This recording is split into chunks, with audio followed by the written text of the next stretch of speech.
तो क्या राहुल और अखिलेश के रास्ते अब अलग हो गए हैं? अचानक राहुल ने मिशन यूपी पर फोकस क्यों तेज कर दिया है और इंडिया ब्लॉक में नेतृत्व पर समाजवादी पार्टी क्यों परिवर्तन चाहती है?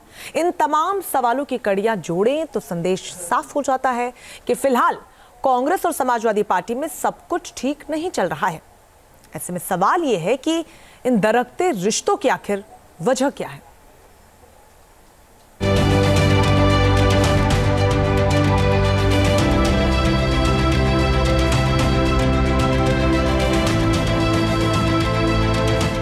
संसद सत्र के दौरान राहुल गांधी ने मिशन यूपी पर फोकस लगातार तेज कर रखा है। पहले वो संभल जाने के लिए दल बल के साथ निकले मगर पहुंच नहीं पाए। इसके बाद अचानक हाथरस पीड़िता के परिवार से मिलने पहुंच गए। संभल टू हाथरस राहुल दलित मुस्लिम राजनीति को साध रहे हैं, मगर इस सीन में अखिलेश यादव क्यों नहीं है?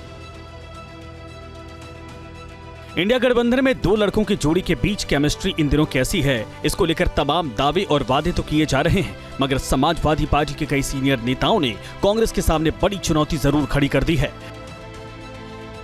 अब धीरे धीरे दूरियों में नजर आ रहा है, चाहे वो संसद के अंदर हो, जब अखिलेश बोलते हैं तो राहुल सदन में नहीं होते हैं। महाराष्ट्र में अखिलेश यादव इंडी गठबंधन से अपने आप को अलग कर लेते हैं।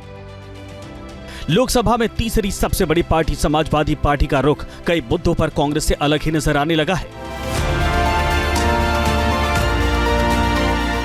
पहले इंडिया ब्लॉक की कैप्टनसी के लिए समाजवादी पार्टी ने ममता बनर्जी का नाम आगे किया और इसके बाद कांग्रेस के बड़े मुद्दे अडानी मामले से डिम्पल यादव ने किनारा कर लिया। तो क्या ये बदला हुआ रुख कांग्रेस और समाजवादी पार्टी के बीच अदावत की आहट है और इसका सबसे बड़े राज्य यूपी में कैसा असर पड़ सकता है?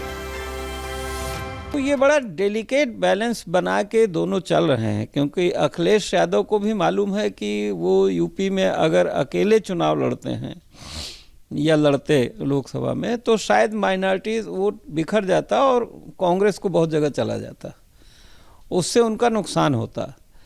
तो ये सब दोनों की तरफ से कांग्रेस एक राष्ट्रीय पार्टी के नाते और अखिलेश यादव एक क्षेत्रीय पार्टी के नाते दोनों मुस्लिम कॉन्स्टिट्यूंसी या ये कहें कि सेकुलर पॉलिटिक्स कर रहे हैं।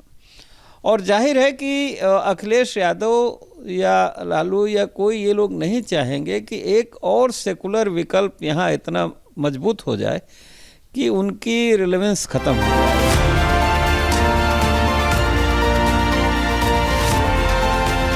लोकसभा चुनाव में दो लड़कों की जोड़ी ने सबसे बड़े राज्य यूपी में बड़ा उलटफेर कर दिया था, लेकिन उपचुनाव में बीजेपी ने कमबैक कर दिखाया।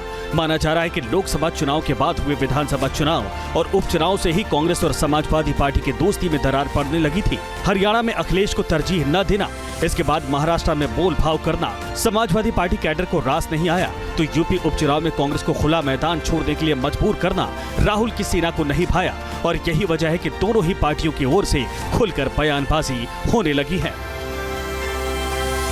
जो हमसे उस व्यक्ति ने कहा जिसको हमने वादा किया, तो राहुल जी की ये क्रेडिबिलिटी है, राहुल जी की ये विश्वसनीयता है, इस नाते राहुल जी हर जगह अपनी खुद उपस्थिति रखते।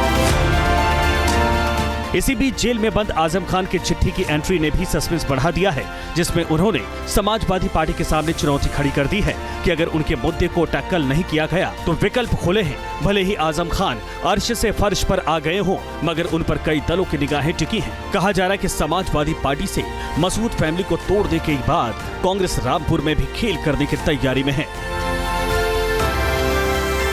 ये बात सबको समझ में आ रहा है कि ये दूरियां राहुल और अखिलेश के बीच में बनती चली आ रही हैं। देखना यही होगा कि उत्तर प्रदेश में आगे के चुनाव में क्या कांग्रेस और सपा एक साथ खड़ी रहेगी। वीडियो जर्नलिस्ट दीपक राणा के साथ आलोक पांडे, न्यूज नेशन, लखनऊ।